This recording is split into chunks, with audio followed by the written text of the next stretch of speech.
Salut les petits loups, Pascal, Tom Boxer, à Paris dans le 18e, 16 rue d'Oslo, on n'a pas changé d'adresse. Alors aujourd'hui on va faire une vidéo un petit peu différente par rapport à ce qu'on a l'habitude de faire. On va parler d'une moto, mais surtout c'est un client qui va nous parler de sa moto, donc je vous présente Yves. Voilà. Bonjour, merci Pascal, bonjour à tous.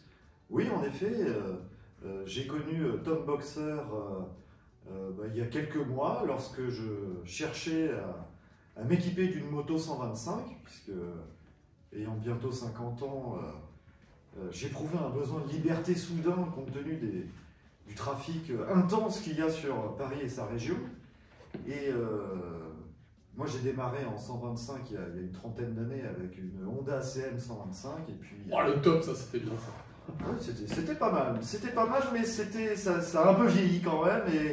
Et quand je vois les productions actuelles, notamment asiatiques, alors l'Asie, il y a le Japon, mais il y a aussi la Chine. Et moi j'ai constaté qu'ils faisaient des produits vraiment très très bien finis, qui n'ont pas à rougir face à la production japonaise.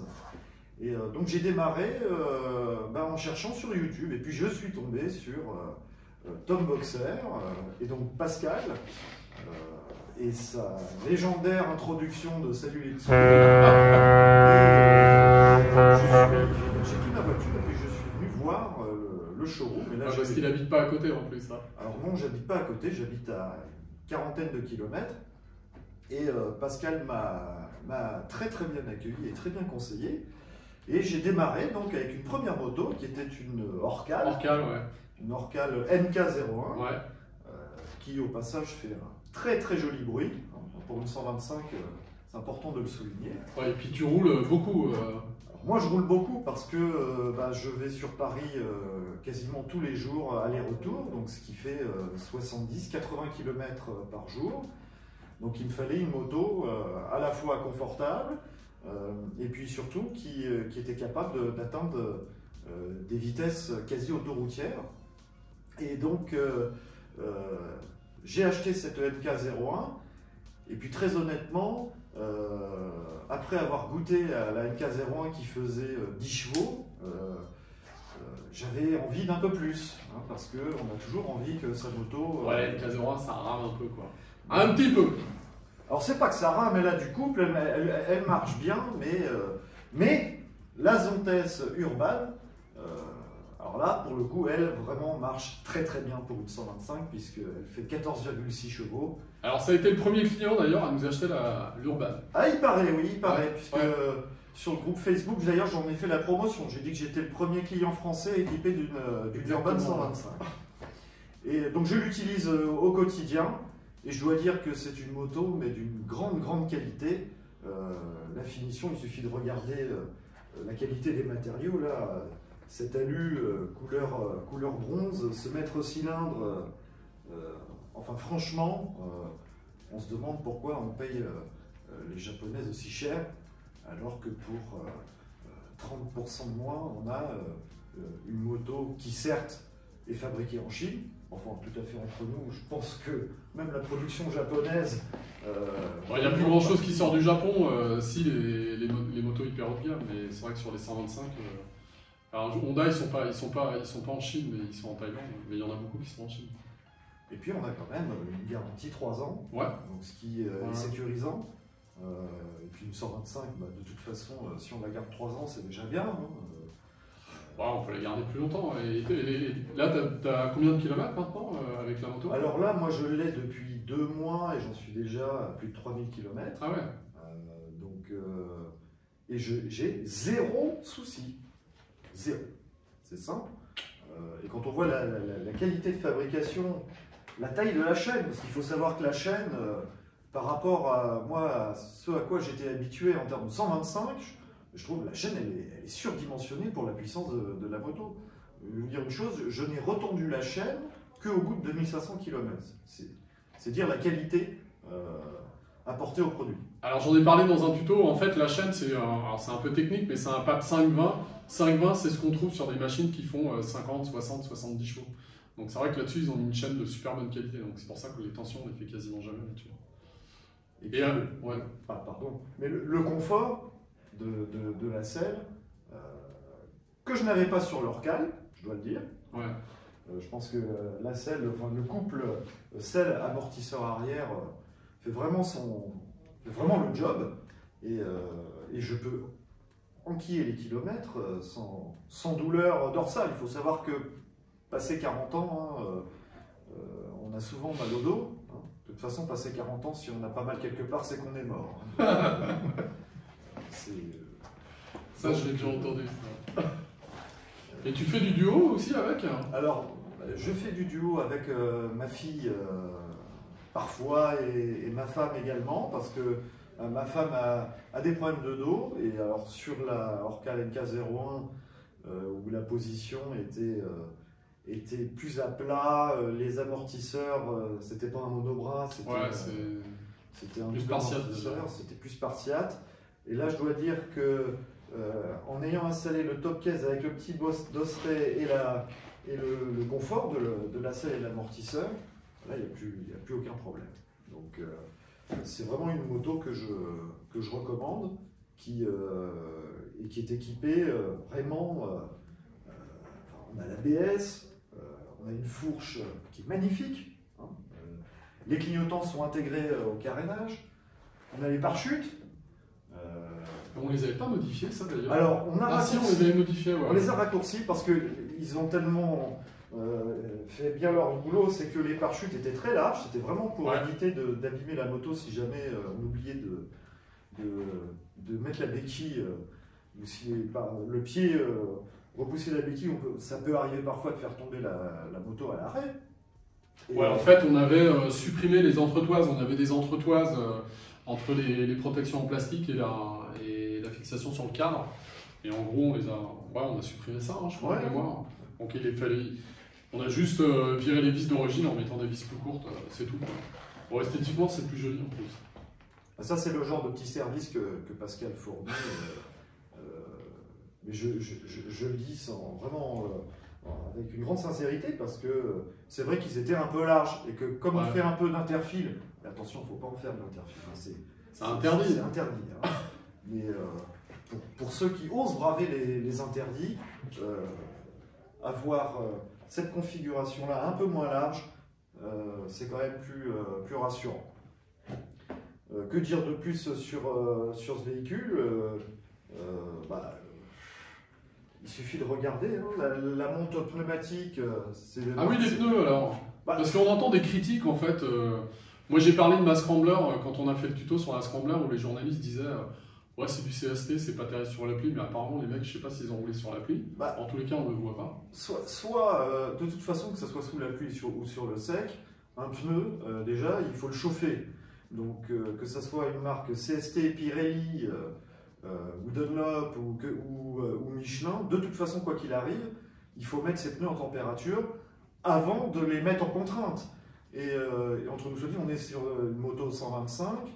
On n'est pas là pour toucher le genou par terre, hein. On est là pour circuler en ville, donc aucun problème avec les pneus, que ce soit sur le mouillé ou sur le sec, il faut simplement les mettre en température.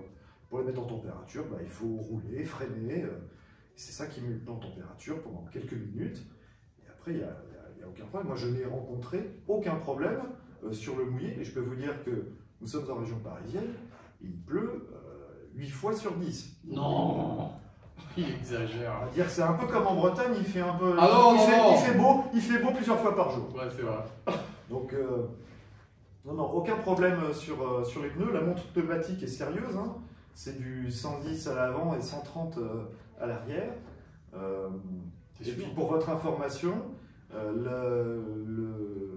lorsque l'on croise les motards, on leur fait lever, et ils le font aussi. Et ils ne le font pas tout le temps avec les 125. Donc, qui plus est, le gabarit de la moto est plutôt valorisant et trompeur vis-à-vis de motards qui roulent sur, évidemment, des motos de plus grosses cylindres.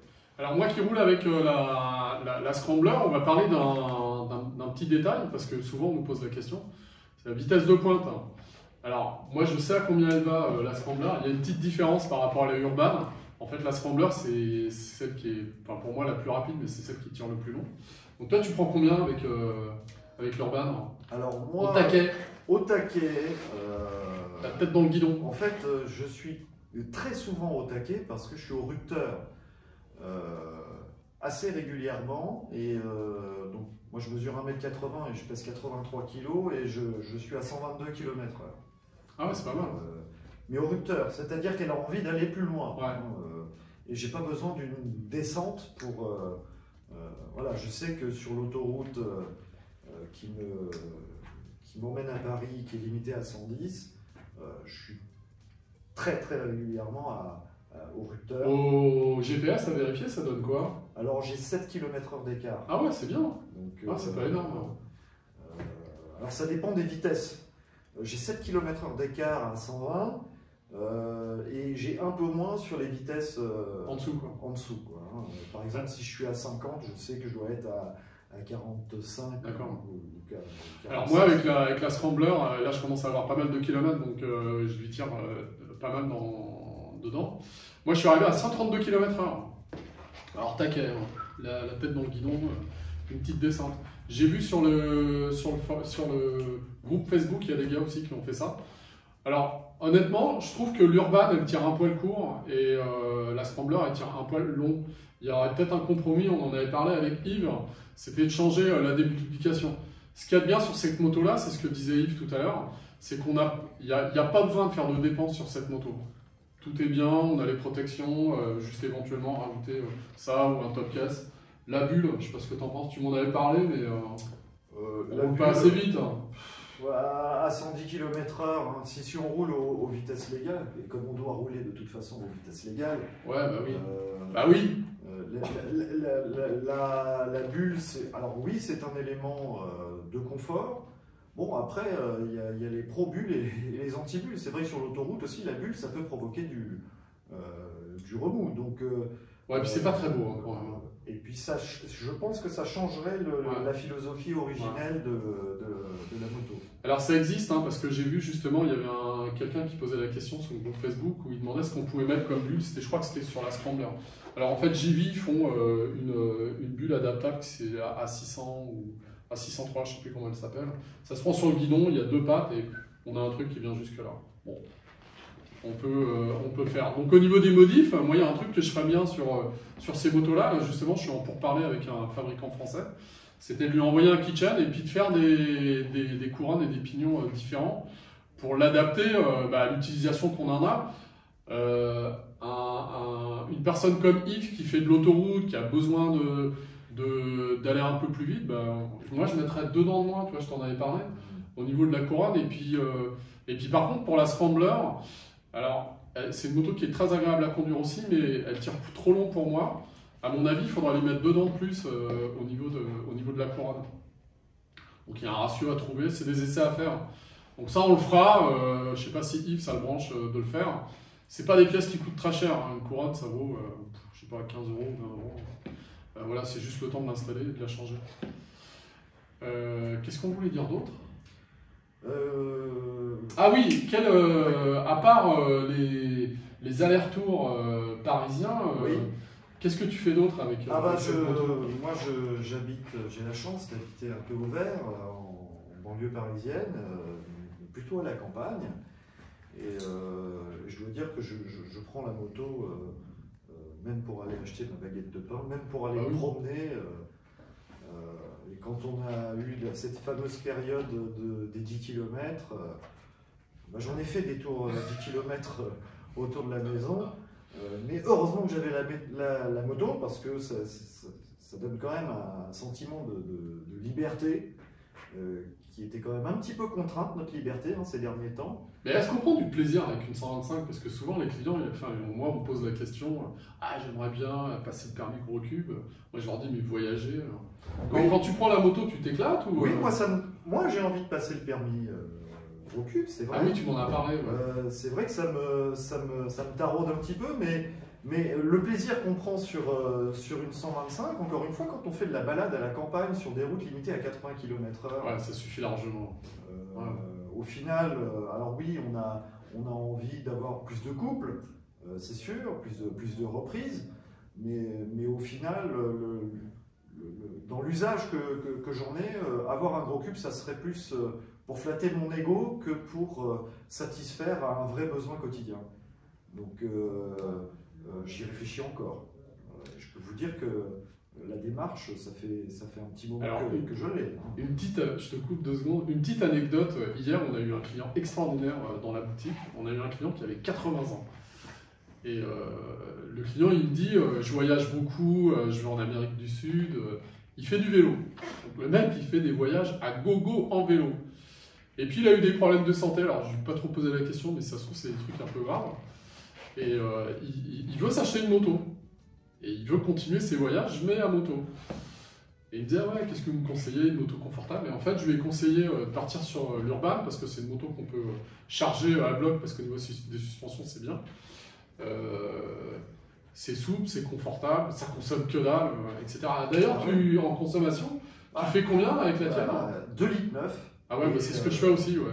2,9 litres, et comme j'ai besoin de couple et de reprise, moi je suis tout le temps. T'as une autonomie de combien avec le réservoir? Alors moi je suis un psychopathe. Moi j'ai la peur de la panne d'essence. Donc à 500 km, je fais le plein. Mais trouver à 500, c'est pas mal déjà. Trouver des 125 qui vont à 500 km d'autonomie, surtout que c'est un réservoir de 17 litres, c'est la MK01 consommait un petit peu plus, avec un réservoir un petit peu plus petit. Elle était moins confortable, même si c'est une très bonne marque. Mais je préfère son test. Je trouve vraiment que le rapport qualité, prix, prestation sur cette moto, il est imbattable. Pourquoi? Parce que moi, quand j'ai décidé d'acheter une moto, je fais une vraie étude de marché. C'est-à-dire que je regarde, mais alors, toutes les marques, tout. Et à 2 990 €, une 125 de quasi 15 chevaux. C'est stratosphérique. Pour reprendre l'expression de Pascal, stratosphérique, il y a 2 grandes expressions, c'est les petits bouts et stratosphérique. Ça n'existe pas sur le marché. Ouais, c'est vrai. Il y avait guère que dans ces zones de prix, il y avait peut-être la Kiway RKF. Ouais, c'est ça, ouais. Mais elle fait 12 chevaux, elle n'en fait pas 15. Ouais, il n'y a pas l'ABS. Il n'y a pas l'ABS, c'est un freinage couplé. Ouais. Donc, et elle est un petit peu plus petite aussi. Le gabarit de la Urban, en tout cas pour moi, alors je ne suis pas très grand, je fais 1m80, mais le gabarit me correspondait mieux. La position de conduite, je suis bien. J'ai aucune contrainte sur le corps. Alors pour revenir sur l'autonomie, parce qu'on en parlait tout à l'heure là, sur l'Urban, donc 500 km, moi à titre d'info, sur la Scrambler, j'ai déposé une photo d'ailleurs sur le groupe Facebook. De mémoire, j'ai fait 650 km avec 18 litres, donc il me restait encore. Ah oui, mais j'aurais pu faire 700, 720 à l'aise. C'est pas étonnant, et moi l'autonomie est supérieure à 500 km. C'est moi qui fais le plein à 500 km parce que, je sais pas, il y a une petite lumière interne qui m'inquiète dès que j'approche du bas de la jauge. Donc, mais c'est comme ça, c'est depuis que je suis en âge de conduire un véhicule. Alors l'autonomie, en fait, c'est quand même assez important parce que c'est ce que je dis à mes clients. Quand on roule en 125, alors moi je voyage pas mal en 125, quand on roule en 125, alors par contre je prends pas les autoroutes, donc l'intérêt des autoroutes c'est qu'on a une station tous les 50 km, donc on se pose pas trop la question.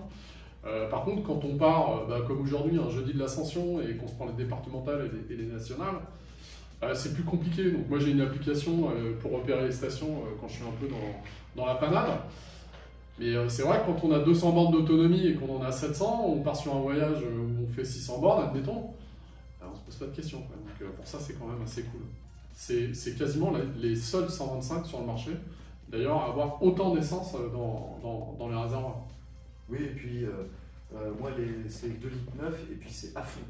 Ouais, moi aussi je la sollicite vachement. Si on a une conduite plutôt coulée et pépère, c'est 2,5 litres que ça. Les données constructeurs, c'est moins de 2 litres. Alors je sais pas comment ils y sont arrivés. Mais moins de 2 litres, je pense que c'est en roulant à 70 km/h sur un circuit en rond et sans vent et sans accélérer.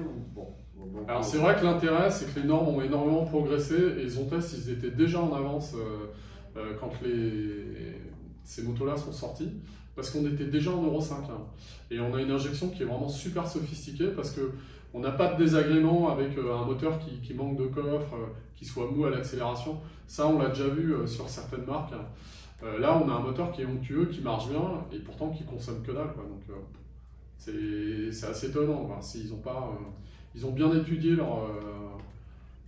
la conception de la moto, on le sent bien. On n'a pas de retour sur cette moto-là, elle est bien conçue.